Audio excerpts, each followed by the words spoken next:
Hi, this is Will Stewart from OnlineChessLessons.net, and today I'm going to be taking a look at an early ChessTweets game between ChessTweets community as white against women grandmaster Jennifer Shahade, WGM. I believe she's about 2,400, and I also believe she's won the U.S. Championship for women 2 or 3 times now, so definitely a very formidable opponent. And let's go ahead and get started. So ChessTweets is going to be playing white, and Jennifer Shahade is going to be playing black. Game opens up with a Sicilian with c5, and after knight f6, knight c3, and a6, we're getting some indications of either Schwinnigan with e6 or a Najdorf with e5. After bishop c4 here, the Fischer-Sozin Variation. A very aggressive line, but somewhat rarely employed these days. I believe Sergei Rublevsky of Russia still plays this line. He's a very strong GM, almost 2,700 these days. And I recall a very recent game of his from the individual European Championships in this line. But the bishop c4 line, not so much. Not so common these days because it's been analyzed so thoroughly. Moving on, e6 is the standard response. e5, not so good because this d5 square is going to be extremely weak. So, after bishop c4, e6, see castles, bishop e7, and now the ChessTweets as white. Bishop e3, not very common to my knowledge. Either you see queen f3, queen g3, and f4. That's the idea. Rook e1 is sometimes played. I believe a3 occasionally. Also occasionally bishop b3, or the immediate f4, attempting to just murder black. But bishop e3 is not very aggressive, and it doesn't really seem like there's any point in taking the bishop out so fast. So after castles, f4, b5, bishop b3, bishop d3, b4, and knight e2, we see knight g4. And the idea is that if bishop d2, well, d5 first of all would seem to be maybe an idea, but most likely e5. And after e5, the point is that black is going to bring the bishop out, or the queen to b6, and so it's going to break up the pawn structure here. And if takes, black can even just take with the knight, and he's got a great square for the knight here. So I'm assuming that's the point behind knight g4, and so white was having none of it. So queen d2, and you don't want to give up the dark square bishop, especially not this early, but it seemed like no choice due to the weakness along the a7 g1 diagonal. So queen d2, queen b6, and knight f5, little tactical shot, and now simply, pawn takes here. Obviously the queen's taken, and so knight takes. And if knight takes king here, and this knight is very comfortable, and this knight is going to be trapped. So maybe this knight's not so comfortable, but this knight is still trapped on e7, so that's just not going to work. So instead, after knight takes e3, and knight c6, getting that king out of that nasty diagonal. Bishop b7 and knight c4. So knight's found a good square on c4 actually. Getting rerouted and whatnot. So now queen c5 and c3, attempting to exploit that file with the queen on the c file. Rook f d8, and now rook a c1, just going after that queen. And d5. So black has achieved certainly an equal game here. Absolutely no doubt about that. And not to mention an extremely dangerous attack. Not attack, but battery along the a8 to h1 diagonal. And with those pieces lined up, it's going to be trouble. So here white elected, instead of bringing the king's rook over to complete the development in the center, and obviously this along the d file is very dangerous as well, he elected rook cd1. And so simply queen back to c5, because this is a very nice diagonal to maintain. And black has some excellent pressure. It's getting a little tougher for white to play. And so knight g3 here, attempting to reroute the knight, possibly to h5 as well. And a5, a simple move. Just the minority attack on the queen side is coming in, so no problem. And after a5, queen e2, and black is white is kind of playing without a plan here, and black is kind of given a free rein to do whatever she wants.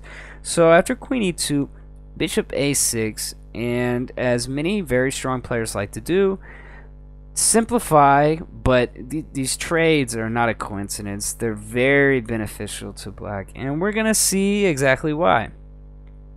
Personally, I would have preferred to keep the bishop on the long diagonal and to attack however I could, but it's not altogether clear here. Maybe I would have tried g6, put the bishop on f6, possibly an e5 idea, but it's tough to fault Jennifer's plan here. It certainly seems pretty solid. So after bishop a6, knight e4, queen a7, knight g5, getting some attacking chances. So bishop takes, doubling the pawns, and now this is a protected pass pawn on e6. And here, some favorable exchanges for black, and rook takes, and rook takes d1. And so now we can evaluate. White has a doubled pawn here. This pawn on g5 is a weakness. Black has a good minority attack going on the queen side. And we'll see what's better, the bishop or the knight. Well, b takes c3. B takes, is this pawn weak, or is it a pass pawn that's strong? Tough to say right now. Queen c5, queen e4, and rook b8 grabbing the open file. So it makes sense. h4, I'm going to go a little quick here because it's a pretty long game and I'd like to show the positional aspect towards the end. Knight e5 and rook d4. Yeah, not so sure about this one. It seems to allow the black rook to invade. So after rook d4, knight g6, h5, knight f8, and h5 was, I think that was a horrible move because it just leaves this pawn so weak. I think it was a miscalculation based on thinking the e6 pawn was going to be weak. And here maybe, I don't know, it's getting tough to suggest moves for white because this rook is going to penetrate either on b2 or b1, and the knight is going to be very flexible with respect to its attacking chances, while the bishop, the light square bishop for white, yes, the pawn, yes, it is a bishop, but it's a little tougher to attack with it right now. So after h5, I think possibly white is simply lost here, because after queen h4, you see rook b1 check, and this is not good. Not good at all for white. And now queen c7, essentially forcing queen f4. And obviously e5 is just not going to work here because of queen g3, and now the pawn on e5 is weak. So instead of e5, simply takes, and this pawn is still weak on g5. There's no mistake there. So rook c1, this is weak on c3, no doubt. And after rook f3, h6.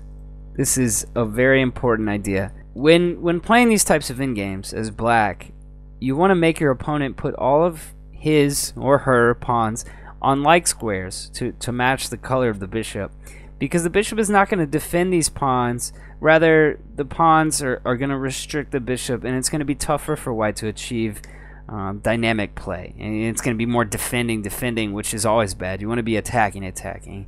And so the move h6 fixes these kingside pawns all on light squares for white. So h6 is very important. And maybe here was the miscalculation by the ChessTweets community on black. And g6, f takes, pawn takes, and simply rook rook e1, just defending the pawn, and the pawn on g6 is going to fall. Possibly rook g3 to defend temporarily, but after rook e4, I don't know. This seems a little tough. This doesn't quite cut it as far as that goes. The activity for black, but maybe that's what white should have gone into. A little tough to say, but instead, after rook e1, we saw king g3, trying to activate the king. Knight takes, and king f2, and rook e5, centralizing, defending everything. Good move. And now king here, because if takes, this knight is very good. It's very centralized, controlling a lot, and black is up a pawn. So trades are going to favor him right now. That rook trade, certainly. And so instead of trading, we saw check, king e7, knight h4, just to go through quickly, starting to run out of time. g5, and rook e4. And now here, I probably would have traded. It seems a lot easier to win the game with the rooks off, but rook f5, you can't fault it. Keep it a little complicated, especially with that pressure on this weak c3 pawn. And so this, okay, c4 here, knight f5, check, king f3, h5. And after g4, well, the simple knight d6. And black has a protected pass pawn, and every single one of white's pawns are on light squares. And this is what I wanted to show this game for, because every single one of white's pawns are on light squares, and it's going to be very, very difficult to defend this position. Not to mention black is a pass pawn on h4, and a protected pass pawn on h4, and another pass pawn on e6. So this is going to be an extremely difficult endgame. And so often advanced players they go for these types of positions knowing that it's winning. But less advanced players, they think, well, maybe it's drawish because there's less material on the board. Well, possibly it is. Maybe it could be drawn, but really the advantage is entirely with black. There's no way he's going to lose, or she, and so it's just it's just patience. It's a matter of time. Knight f7, king e4, knight e5, king d4, king d6. And you can see the black pieces are beautifully centralized, and they're really starting to put a lot of pressure. And if another pawn drops, okay, one pawn so far, yeah, that's really bad, especially a protected pass pawn on h4 with no visible weaknesses for black. a5 is protected, g5 is protected, the rook is just killing it along the 5th rank. And so after king d6, bishop e2, knight c6 check, drive the king back a little bit, king c3, and rook e5 here. Okay, sure, just put the king up, rook d2, and after king c5, rook b2, and rook e3. White, I believe, moved king d2, and black failed to make a move within the 10-day time limit, so defaulted here. But I think it's not very difficult to see a very simple winning plan for black. All these pawns are on light squares, and look, you think maybe the light square bishop is going to defend them, but really the pawns just they restrict the bishop more than anything else. And the bishop is not, yes, it is defending them, but the bishop can't move, and so that's such an important thing. The knight dominates the bishop so much here. Let's just say rook a3. Even without this pawn on h4, just take it off the board. Not a big deal. Take the pawn off the board, it doesn't even matter. So, a great game played, definitely a solid game played by Jennifer Shahade, very good women grandmaster, and definitely illustrates how strong this idea, this concept of just restricting your opponent's play, put all the pawns on the color of their bishop, and things are just going to work out, just logically. Things will work out. So this is Will Stewart from OnlineChessLessons.net, and thanks for listening.